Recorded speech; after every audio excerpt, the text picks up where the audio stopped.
E a Folha hoje deu para o Lula uma amostra grátis do que vai ser a vida dele assim que ele deixar a prisão.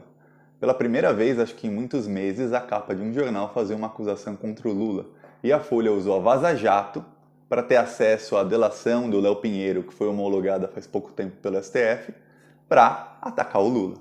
Gente, primeiro, se você é Lula livre, curte o vídeo e se inscreve no canal caso não seja inscrito. Aqui a gente faz oposição ao Bolsonaro e campanha Lula livre todos os dias. Então, se não for inscrito, se inscreve, vamos fazer isso juntos e curte o vídeo. Agora eu vou falar sobre o que a Folha disse sobre o Lula. A Folha teve acesso à delação do Léo Pinheiro, que foi homologada pela Procuradoria-Geral da República faz poucos dias. A Raquel Dodge está saindo, é um dos últimos dias dela, e ela homologou essa delação, assim, logo antes de deixar as coisas dela, homologou. E a delação, em um momento dessa delação, o Léo Pinheiro diz que ele pagou para o Lula em palestras em troca de favores. Favores seriam que o Lula tinha apresentado o Léo Pinheiro para o ex-presidente da Costa Rica, para ex-presidente do Chile e também para ele fazer negócios em outros países, como na Bolívia e tal. O que acontece é, o Lula sempre ele viajava com vários empresários, ele fazia um papel de lobista de empresários brasileiros. Então, quando o Lula ia para a China, já teve vez que ele foi para a China com 30 empresários brasileiros para apresentar para os chineses. O Lula ia para os Estados Unidos e levava empresários brasileiros. O Lula queria que a indústria brasileira, fosse conhecida em todo o mundo, expandir o comércio brasileiro, diferente do que faz o Bolsonaro. O Bolsonaro quer que os americanos venham para o Brasil. O Lula queria que os brasileiros fossem para o mundo para dar lucro ao Brasil. E uma coisa que o Lula fazia muito, o esquema do Lula para gerar empregos no Brasil era ele ia para outros países com empresários brasileiros. No caso de obras, ele falava, você quer fazer obras, aqui estão os empresários brasileiros, porque o seu país não tem uma indústria, não tem empreiteiras que façam obras de grande porte. No caso de que o país não tivesse dinheiro para fazer obra, o Lula falava, a gente empresta via BNDES. O BNDES depois, quando o país pagava, ganhava lucro, é claro, com juros, mas o Lula sempre colocava condições a outro país, que eram todas as peças, todo o maquinário, tudo tem que ser produzido no Brasil. Os funcionários, uma porcentagem tem que ser de brasileiros. Os engenheiros das obras, os diretores, tudo tem que ser brasileiros. Então o Lula gerava milhares e milhares, centenas de milhares de empregos no Brasil assim.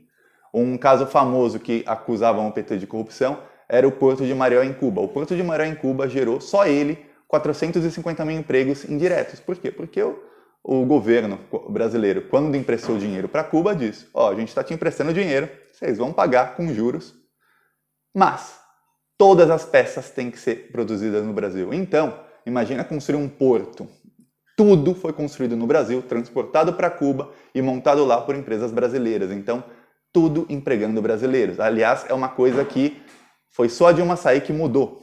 O BNDES tirou a obrigatoriedade de ter peças produzidas no Brasil. Inclusive o pré-sal. Quando alguma empresa estrangeira podia explorar partes do pré-sal, elas tinham que usar maquinário brasileiro, tinha que usar funcionários brasileiros, tudo brasileiro para gerar empregos para o Brasil. E gerando empregos para o Brasil, gera impostos e assim vai gerando economia, vai rodando a economia. Assim que entrou o Temer, não. Pode vir aqui com os estrangeiros, pode usar estrangeiro, dane-se. Foi isso que aconteceu com o Brasil. Então, quando o Lula levava sempre empresários para outros países, isso gerava investimentos e gerava emprego no Brasil, e nem sempre ele precisava usar o BNDES. Muitas vezes, geralmente, ele levava para outros países e os países contratavam as empresas brasileiras. Tanto é que a JBS tem carne brasileira no mundo inteiro. Você vai na Europa, compra carne, 90% é carne brasileira, porque quem começou a levar foi o governo Lula, e levar para a China e para a Rússia, tanto é que criaram os BRICS, fizeram parcerias comerciais, a China se tornou o maior parceiro comercial do Brasil, e aí por diante. A China queria construir uma rota da seda passando pelo Brasil, mais de 30 bilhões de dólares em investimentos, enfim. Aí o Léo Pinheiro vai e faz essa delação. O problema da delação do Léo Pinheiro é que não tem como ele provar uma conectividade entre ele talvez ter contratado o Lula por uma palestra, porque nem isso está provado, e o Lula apresentar alguém para ele. Porque o Lula apresentava tanto empresário para tanta gente que você não tem como provar. Outra coisa que é contra a delação do Léo Pinheiro, que fica difícil de acreditar nele, é que Quando o Léo Pinheiro fez a primeira delação, não envolveu o Lula, e ele inocentou o Lula de tudo. Aí falaram, sem Lula não vai. Fez a segunda delação, ele inocentou o Lula. Falaram, sem Lula não vai. Fez a terceira delação, aí ele colocou o Lula, que ele já estava preso fazia muito tempo, ele já tinha sido condenado a 23 anos de cadeia, e aí ele falou, eu vou ficar aqui muitos anos, porque até cumprir um sexto da pena, no mínimo 5 anos, 23 anos de cadeia, um sexto da pena, são 4 anos. Então, 24 serão 4 anos, 23 anos são 3 anos e alguma coisa, então ele ia ficar 3 anos e pouco na cadeia, no mínimo. Então ele falou, não, é melhor delatar o Lula e sair já já, ainda mais que os procuradores da Lava Jato estão oferecendo um pacotão em que ele, o Léo Pinheiro, ganha parte do dinheiro de corrupção, de dinheiro roubado, ele devolvem para ele, a Lava Jato vai devolver esse dinheiro para ele. Então ele fez um negócio da China, o Léo Pinheiro. Mas ele teve que envolver o Lula. E aí ele não tinha prova de nada contra o Lula e ficou ruim. Foi provado que ele pagou 6 milhões para os executivos da OAS, que é a empreiteira dele, para que eles combinassem a delação e, assim, ele contava uma história e eles diriam, o Léo Pinheiro falou a verdade. Ele pagou 6 milhões para cada um dos executivos. E um dos executivos denunciou porque ele disse que recebeu só metade. E um outro disse que não aceitou e que foi jogado à própria sorte, foi demitido por justa causa da empresa, aí ele tinha que entrar na justiça porque ele falou não tem motivo para me demitir, mas a empresa entrou em recuperação judicial e aí esse que não aceitou ficou sem nada, porque uma empresa em recuperação judicial não vai pagar as dívidas. Então, esse era o esqueminha do senhor Léo Pinheiro. E aí, a gente sabe que o senhor Deltan Dallagnol e o senhor Sérgio Moro, qualquer coisinha mínima contra o Lula, eles investigavam. Inclusive cometiam crimes para investigar, porque quando o Dallagnol tinha uma suspeita pequena sobre o Lula, ele mandou quebrar sigilo fiscal de 8 seguranças do Lula ilegalmente. Crime. E ele mandou quebrar sigilo fiscal da Marisa Letícia, do sobrinho do Lula, de um monte de gente ilegalmente, porque eles investigavam, eles iam atrás, era o Lula, eles iam atrás.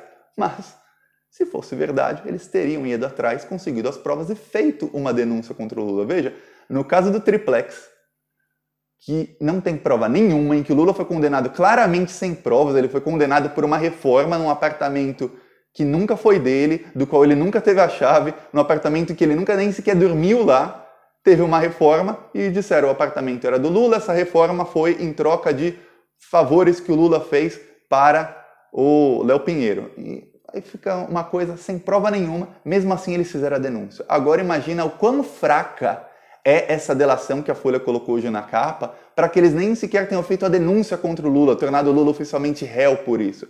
Porque quando era uma denúncia tão ruim como a do triplex, o Lula virou réu. E o Lula foi condenado, sem provas. E o Sérgio Moro falou para o Deltan Dallagnol um dia antes daquele PowerPoint ridículo, o Sérgio Moro falou, olha, não importa se a denúncia é fraca, vai lá e faça a denúncia. Em outras palavras, torne o Lula réu porque eu, como juiz, eu o condeno. E o Deltan Dallagnol, que nem ele acreditava na denúncia um dia antes, ele fez a denúncia e o Lula foi condenado sem provas.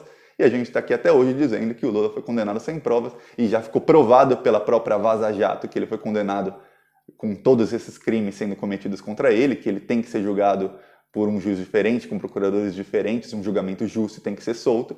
E agora você imagina o quão sem provas era uma delação que eles nem sequer quiseram tornar denúncia. Então é uma coisa muito fraca.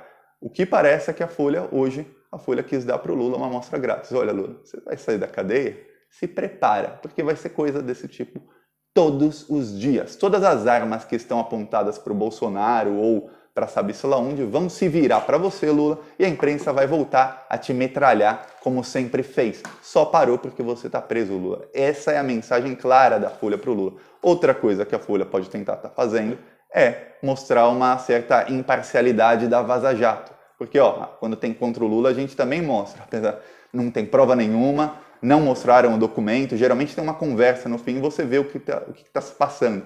Mas nessa Vaza Jato da Folha de hoje, não mostraram o documento, não mostraram conversa, não tinha nada. Era só Léo Pinheiro citou o Lula na delação dele, Léo Pinheiro não apresentou prova nenhuma, ele nunca apresentou. No caso do triplex ele não tinha prova, ele apresentou 2 tickets de pedágio. O Sérgio Moro entendeu que 2 tickets de pedágio, que não diziam nem para um dia, só diziam que era na direção, era de São Paulo para o Guarujá, mas não dizia a direção se estava indo, se estava voltando, nem a data. Sérgio Moro entendeu que 2 tickets de pedágio queria dizer que o Lula estava interessado sim no triplex, que o Lula comprou o triplex e que o triplex estava reservado sim para o Lula e que a reforma do triplex foi propina para o Lula em troca de... E aí quem vai dizer não sou o Thiago, quem diz é a sentença do Sérgio Moro, em troca de atos indeterminados. Isso está escrito na sentença. O Sérgio Moro não sabe, nem ele, pelo que ele condenou o Lula. Ele condenou o Lula por atos indeterminados, porque ele não vê o crime do Lula. Ele só diz, ó, o Lula recebeu aqui a propina, que foi essa reforma, em troca de quê? Quem sabe? Não tem prova de nada, né? Difícil. É engraçado que contra o Aécio Neves aparece conta, aparece grampo, contra Michel Temer aparece grampo, aparece cheque de 1 milhão nominal a ele, contra o senhor José Serra aparece conta na Suíça, contra o Eduardo Cunha aparece conta na Suíça, contra o Jair Bolsonaro aparecem movimentações do COAF contra os filhos dele, aparece o outro filho dele com funcionária fantasma, que só com uma funcionária ele roubou 3 milhões da Câmara de Vereadores do Rio de Janeiro, mas eram 7 que ele tinha, ganhando 9, 10 mil por mês cada uma, e funcionárias que nem sabiam que eram funcionárias, então ele embolsava todo esse dinheiro. E contra o Lula apareceu 2 tickets de pedágio e uma delação que não tem nada. Então fica difícil a gente atacar o Lula. Mesmo querendo atacar o Lula, fica difícil, porque olha os outros, olha o Lula, a quantidade de indícios contra cada um e é uma coisa desproporcional. É quando vem um bolsominion dizer, ah, mas o Lula roubou 1 trilhão, o Lula roubou isso. Pô, e ele continuou morando num apartamento em São Bernardo do Campo, é sério? Porque o José Serra mora numa mansão nos Jardins, o Fernando Henrique Cardoso tem um apartamento luxuoso de 40 milhões de reais em Paris e tem um outro apartamento em Higienópolis. O Bolsonaro mora lá na Barra da Tijuca e o filho dele tinha 37 imóveis. E o Lula tá lá em São Bernardo do Campo, o filho dele morre num hospital o neto dele morre num hospital de classe média baixa, o irmão dele, que era o que ele mais gostava, se tratou do câncer pelo SUS. Para mim, Thiago, não faz sentido. Se para você faz, parabéns. Porque para mim não faz. Se faz para você, tenta explicar nos comentários. Agora, gostou do vídeo? Curte, se inscreve no canal e compartilha, que é muito importante. E também não esquece de comentar. Você apoia o Lula? Comenta Lula livre. Você discorda? Você acha que o Lula realmente é culpado? Comenta por quê. Porque para mim, já falei aqui por quê. Tá difícil acreditar nessas acusações contra o Lula. Tá bem difícil, viu? É isso, gente. Falou.